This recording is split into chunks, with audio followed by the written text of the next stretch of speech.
One India Kannada YouTube ಚಾನಲ್ಗೆ ಸ್ವಾಗತ. ನಾನು ಸಂದೀಪ್. IPL 10ನೇ ಆವೃತ್ತಿಯ 30ನೇ ಪಂದ್ಯ ಇಂದು ಕೋಲ್ಕತ್ತಾ ಮತ್ತು ಪುಣೆ ತಂಡದ ನಡುವೆ ನಡೀತಾ ಇರುವಂಥದ್ದು. ಈ ಪಂದ್ಯದಲ್ಲಿ ಕ್ಯಾಪ್ಟನ್ಗಳಾದಂಥ ಸ್ಟೀವ್ ಸ್ಮಿತ್ ಮತ್ತು ಗೌತಮ್ ಗಂಭೀರ್ ಅವರ ನಡುವೆ ನೇರ ಹಣಾಹಣಿ ನಡೀತಾ ಇದೆ. ಇನ್ನು ಪಾಯಿಂಟ್ ಟೇಬಲ್ ನೋಡೋದಾದರೆ ಪುಣೆ ತಂಡ ಆಡಿರುವಂಥ 7 ಪಂದ್ಯಗಳಲ್ಲಿ 4 ಗೆದ್ದು 3 ಸೋತು 8 ಪಾಯಿಂಟ್ಗಳೊಂದಿಗೆ 4ನೇ ಸ್ಥಾನವನ್ನು ಪಡ್ಕೊಂಡ್ರೆ, ಕೋಲ್ಕತ್ತಾ ತಂಡ ಆಡಿರುವಂಥ 7 ಪಂದ್ಯಗಳಲ್ಲಿ 5 ಗೆದ್ದು ಕೇವಲ 2 ಸೋತು 10 ಪಾಯಿಂಟ್ಗಳೊಂದಿಗೆ 2ನೇ ಸ್ಥಾನವನ್ನು ಪಡ್ಕೊಂಡಿರುವಂಥದ್ದು. ಈ ಪಂದ್ಯದಲ್ಲಿ ಏನಾದರೂ ಕೋಲ್ಕತ್ತಾ ತಂಡ ಜಯವನ್ನು ಸಾಧಿಸಿದರೆ ಮೊದಲ ಸ್ಥಾನಕ್ಕೆ ಏರಲಿದೆ. ಇನ್ನು ಪುಣೆ ತಂಡ ಈ ಒಂದು ಪಂದ್ಯದಲ್ಲಿ ಜಯವನ್ನು ಸಾಧಿಸಿದರೆ 3ನೇ ಸ್ಥಾನವನ್ನು ಪಡ್ಕೊಳ್ಳುತ್ತೆ.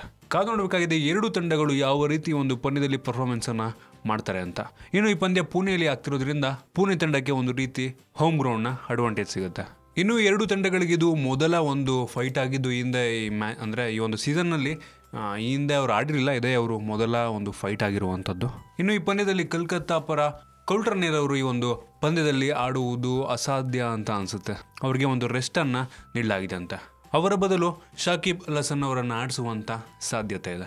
ಇನ್ನು ಈ ತಂಡಗಳ ಒಂದು ಸ್ಟ್ರೆಂತನ್ನು ನೋಡಿದ್ರೆ ಬ್ಯಾಟಿಂಗ್ ಮತ್ತು ಬೌಲಿಂಗಲ್ಲಿ ಎರಡೂ ತಂಡಗಳು ಒಂದು ಸಮಾನ ಬಲವನ್ನು ಹೊಂದಿರೋದ್ರಿಂದ ಒಂದು ಬಿಗ್ ಫೈಟ್ ನಡೆಯುತ್ತೆ ಅಂತಲೇ ಹೇಳ್ಬೋದು. ಎರಡೂ ತಂಡಗಳು ಒಂದು ಸ್ಟ್ರಾಂಗ್ ಟೀಮನ್ನೇ ಹೊಂದಿದೆ. ನಿಮಗೆ ಅನಿಸುತ್ತೆ ಒಂದು ಪಂದ್ಯದಲ್ಲಿ ಯಾವ ತಂಡ ಜಯವನ್ನು ಗಳಿಸುತ್ತೆ? ಕೋಲ್ಕತ್ತಾ ಜಯ ಗಳಿಸುತ್ತೆ ಅಥವಾ ಪುಣೆ ತಂಡ ಜಯವನ್ನು ಗಳಿಸುತ್ತಾ?